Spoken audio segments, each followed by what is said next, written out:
৩ মাস আগে তাঁদের মেয়ের সঙ্গে ঘটে গিয়েছে নারকীয় ঘটনা।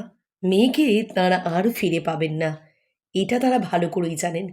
কিন্তু মেয়েকে যারা খুন করেছে তাদের বিচার চান। আর তাই তো তারা দেশের সর্বোচ্চ আদালতের দরবার অবধি গিয়েছেন। কিন্তু সেখানে গিয়েই হতাশ হয়েছেন নির্যাতিতা তরুণীর বাবা-মা। আরজিকর কাণ্ডের শুনানি এখন সুপ্রিম কোর্টে চলছে, কিন্তু এবার আরজিকরের ধর্ষণ ও খুনের মামলার শুনানি নিয়ে রীতিমতো হতাশ নির্যাতিতার বাবা মা। শুধু তাই নয়, সিবিআইয়ের ভূমিকা নিয়েও প্রশ্ন তুললেন এদিন।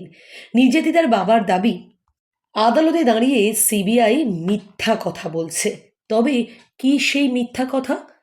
মঙ্গলবার সুপ্রিম কোর্টে আরজিকর মামলার শুনানি ছিল, যদিও এদিনের পর আগামী মার্চ মাসে পরবর্তী শুনানির ডেট দেওয়া হয়েছে। আর এতেই ক্ষুব্ধ হয়েছে নির্যাতিতার বাবা মা। কিন্তু নির্যাতিতার বাবা মায়ের অভিযোগ, সিবিআই তাদের সঙ্গে নিয়মিত যোগাযোগ করেন না, অথচ আদালতে দাঁড়িয়ে মিথ্যা কথা বলল সিবিআই। কিন্তু আদালতে দাঁড়িয়ে এভাবে মিথ্যা কথা বলা যায় তা আমরা জানতাম না, এমনটাই বলেছে নির্যাতিতার বাবা। সেই মিথ্যার ওপর সুপ্রিম কোর্ট নজরদারি চালাচ্ছে। সিবিআই বলছে তারা আমাদের সঙ্গে নিয়মিত যোগাযোগ রাখছে, কিন্তু আমরা কিছুই জানতে পারিনি। প্রধান বিচারপতি সঞ্জীব খান্না এবং বিচারপতি সঞ্জয় কুমার বেঞ্চে আরজি করের ওই মহিলা চিকিৎসক পড়ুয়ার ধর্ষণ এবং খুনের বিচার প্রক্রিয়া নিয়ে ইতিমধ্যেই প্রশ্ন উঠেছিল। তবে প্রধান বিচারপতি এদিন জানতে চান কতদিনে বিচার প্রক্রিয়া শেষ হবে। সিবিআইয়ের আইনজীবী জানিয়েছেন যে দ্রুতই বিচার প্রক্রিয়া শেষ হবে। যদিও নির্যাতিতার পরিবারের আইনজীবী বৃন্দা গ্রোভার জানান, নিম্ন আদালতে প্রতিদিন শুনানি হচ্ছে, কিন্তু শীর্ষ আদালত আগেই সিবিআইকে নির্যাতিতার পরিবারের সঙ্গে দেখা করতে বলেছিল, কিন্তু সিবিআইয়ের তরফ থেকে কোনো রকমের যোগাযোগ করা হয় না বা নিয়মিত যোগাযোগ রাখা হয় না। অথচ এদিন আদালতে দাঁড়িয়ে সিবিআই জানালো যে তারা নিয়মিত নির্যাতিতার বাবা মার সঙ্গে যোগাযোগ রাখেন। নির্যাতিতা তরুণীর বাবার আরও দাবি, সিবিআই বলেছিল আমাদের জানিয়ে শিয়ালদহ আদালতে চার্জশিট জমা করবে তারা, কিন্তু পরে দেখলাম আমাদের না জানিয়েই তারা চার্জশিট জমা দিয়েছে। নির্যাতিতার মায়ের কথায়, আজও আমরা জানতে পারলাম না কেন আমাদের মেয়েকে খুন হতে হলো।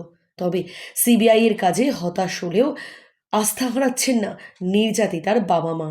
তারা দ্রুত ঘটনার বিচার চাইছেন, যদিও শুধুমাত্র নির্যাতিতার বাবা মা নন, গোটা রাজ্যবাসী।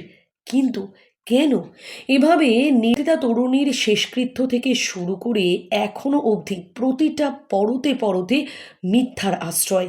কেন এভাবে বাবা মাকে আড়াল করে তাদের বিভিন্ন বিচার প্রক্রিয়ার পদ্ধতিগুলোকে এগিয়ে নিয়ে যাওয়া হচ্ছে? এই প্রশ্নের উত্তর খুঁজছে রাজ্যবাসী, এই প্রশ্নের উত্তর খুঁজছেন নির্যাতিতা তরুণীর বাবা মা। কিন্তু তদন্তকারী আধিকারিকদের এহেন মিথ্যা কথায় কার্যত গোটা রাজ্যবাসীর মনে এখন একটাই প্রশ্ন, আদৌ কি আরজি করের নির্যাতিতা নিহত তরুণী এবং তার বাবা মা সঠিক বিচার পাবেন?